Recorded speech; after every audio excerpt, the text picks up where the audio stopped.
It's Thursday, April 11th, and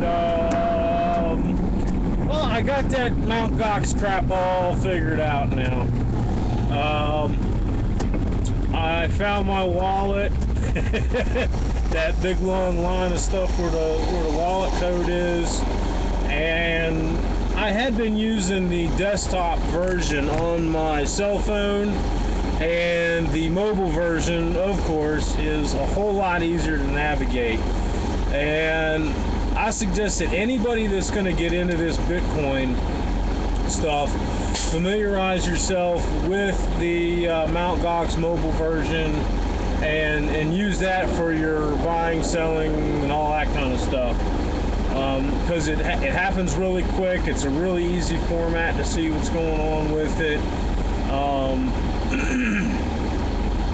And I was just testing everything out.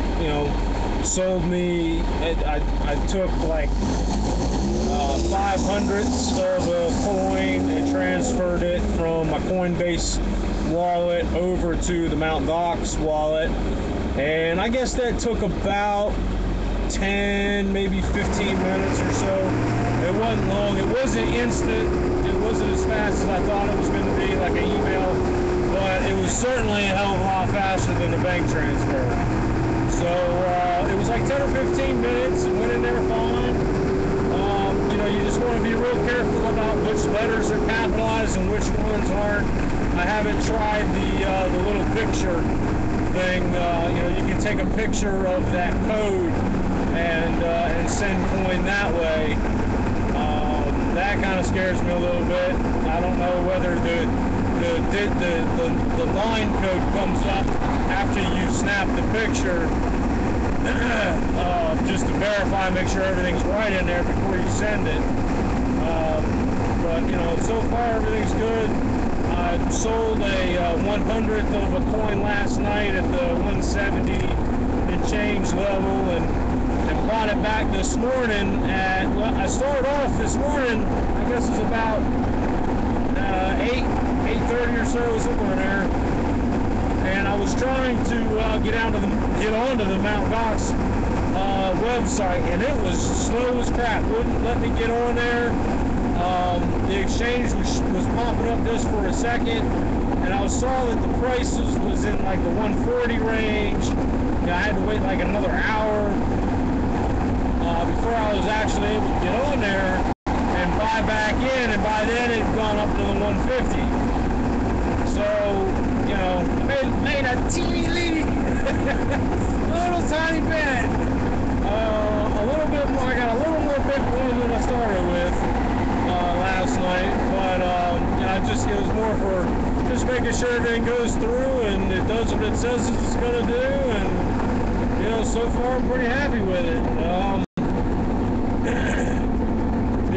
As far as buying and selling on Mt. Gox, it was pretty quick. It was probably right at about 5 minutes, maybe a little less, before those transactions went through and were verified or completed or whatever you call it. And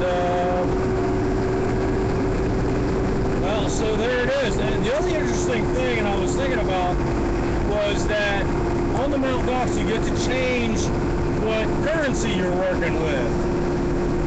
And I switched over to look at what the Bitcoin was doing against the Chinese yuan, because we know about all these rumors about the Chinese going to back their yuan with gold. I think that they're going to do that. And so, in a roundabout way, this is using Mt. Gox. You can also get into some currency trading. Like if you are going to sell Bitcoin and hold it at Mt. Gox in a currency, and you think that the Chinese yuan is going to go up in value against the dollar, then it would be better to sell your Bitcoin for yuan rather than dollars. The only thing that I saw was the volume. And if there's no volume, then there's no trading, or it's harder to trade. The volume levels that I was looking at were like in the 200,000 plus bitcoins in the dollar denomination. When I switched over to the yuan, it was 1. Now this was early this morning when I was looking at it, and of course everybody is asleep over there right now, and so I don't know when that reset is. But for 1.5 billion people to have a volume of only 1, that's the only thing that kind of concerns me about selling the Bitcoin for yuan and holding it there.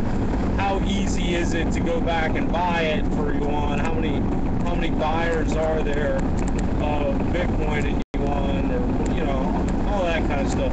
So I'm looking for more volume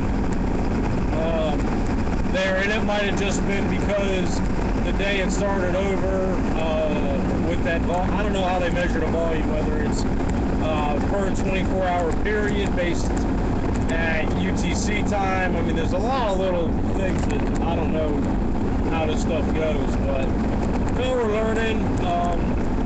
But I do like the idea of holding your cash at Mt. Gox, or having that ability to hold it in currencies other than the dollar. So that's all for now. It's going to be interesting. I'm going to hold on. It's trading at like 150 right now, and I'm just going to hold on and see what it does. Just looking for movement more than anything.